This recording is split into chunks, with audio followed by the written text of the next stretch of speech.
Shalom Bapak Ibu yang terkasih, kita bersyukur kepada Tuhan dalam anugerahnya kita diberi hari yang baru.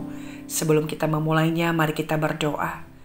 Bapak, terima kasih buat kemurahan-Mu yang terus memberikan kepada kami kehidupan untuk boleh kami jalani dalam anugerah-Mu.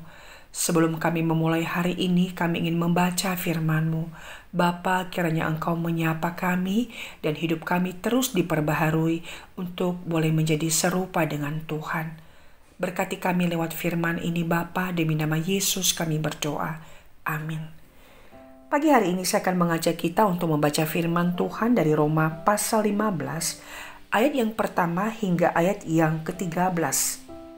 Namun saya mengajak kita membaca ayat yang ke-7 saja. Roma 15 ayat yang ke-7.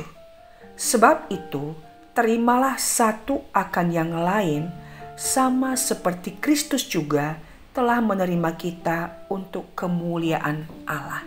Demikian jauh pembacaan firman Tuhan. Saudara, ketika saya masih kuliah, awal-awal semester pertama itu butuh adaptasi, ya, namanya mahasiswa baru, ya.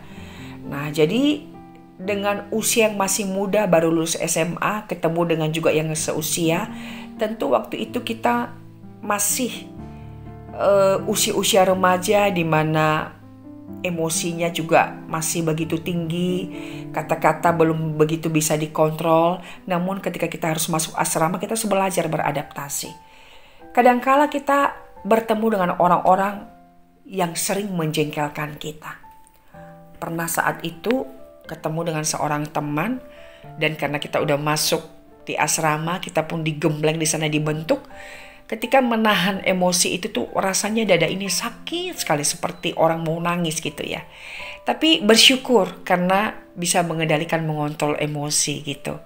Nah, yang ingin saya katakan adalah kadangkala Tuhan bukan kebetulan mempertemukan kita dengan orang-orang yang berbeda, yang memiliki keunikan-keunikan khusus. Mungkin orang-orang yang kita temui itu adalah orang yang bisa membuat kita istilahnya bikin kesel, jengkel gitu ya. Kok udah dibilangin tolong seperti ini tapi enggak. Misalkan kita mungkin punya seseorang asisten rumah tangga. Udah kita beritahu tolong kalau ini begini ya, tapi diulang terus menerus. Saya pernah mengalami hal yang sama, sampai saya membilang kepada asisten rumah tangga, tolong saya jangan dibuat berdosa setiap hari, karena diulang terus. Dan alasannya apa? Lupa bu, setiap hari gitu terus. Nah, dalam firman Tuhan hari ini kembali kita diingatkan, terimalah satu dengan yang lain. Di dalam komunitas apapun, baik itu di dalam rumah tangga, di tempat pekerjaan, di tempat sekolah, studi, atau di tempat pelayanan, atau dalam kehidupan bergereja, kita pasti bertemu dengan orang-orang yang berbeda dengan kita. Karena kita diciptakan memang unik oleh Tuhan. Dan Tuhan mempertemukan kita bukan kebetulan dengan orang-orang yang berbeda. Tetapi Tuhan ingin dalam perbedaan itu kita belajar untuk menerima. Ini sebuah proses. Tuhan melatih kita untuk juga belajar menerima seperti Kristus menerima kita. Inilah sebuah tempat pembelajaran. Sebuah tempat untuk sekolah. Kita belajar untuk bertumbuh. Menerima orang-orang yang berbeda dengan kita. Seperti contoh yang saya berikan tadi, ya. Kita mungkin ada asisten rumah tangga yang selalu bikin jengkel. Kita udah berulang kali menjelaskan, ini tolong ya, kalau misalkan menjemur baju seperti ini, tapi diulang lagi. Nah, ternyata kita diingatkan bahwa belajar menerima satu dengan yang lain itu adalah sebuah proses juga untuk bertumbuh. Nah, saya tidak mengerti pergumulan saudara, mungkin di tempat pekerjaan selalu ketemu dengan orang yang selalu bikin jengkel, atau mungkin di dalam kehidupan keluarga sendiri, atau mungkin dengan pasangan, dengan anak, atau mungkin teman sekolah gitu ya, yang selalu usil, selalu bully gitu ya. Atau mungkin ketika kita bekerja dengan satu tim yang susah untuk bekerja sama dengan kita. Pokoknya orangnya mungkin bencekno lah seperti itu. Tetapi firman Tuhan mengingatkan kita, jangan melihat dan menilai orang lain itu secara subjektif.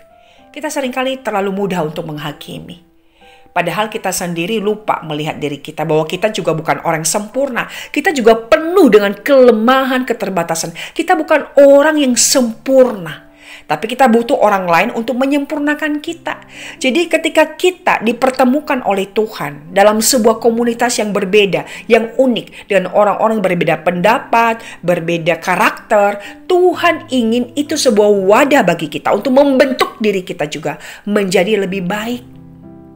Nah, saya nggak mengerti pergumulan Bapak, Ibu, Saudara hari ini. Apakah dalam kehidupan berkeluarga, bergereja, melayani, dalam komunitas studi, kita bertemu dengan orang-orang yang sulit dalam tanda petik kita terima. Tapi Paulus mengingatkan kita, terimalah satu dengan yang lain seperti Kristus menerima. Ini sebuah wadah untuk kita dibentuk oleh Tuhan. Ini sebuah wadah untuk kita diproses oleh Tuhan. Untuk menjadi apa, saudara? Menjadi pribadi yang berkenan bagi Tuhan. Mari kita belajar untuk terus bersandar kepada Tuhan. Ketika Tuhan sedang membentuk karakter kita menjadi murid Kristus yang sejati, belajar menerima satu dengan yang lain. Dan jangan memandang orang secara subjektif dengan kacamata kita. Karena kita pun bukan orang sempurna.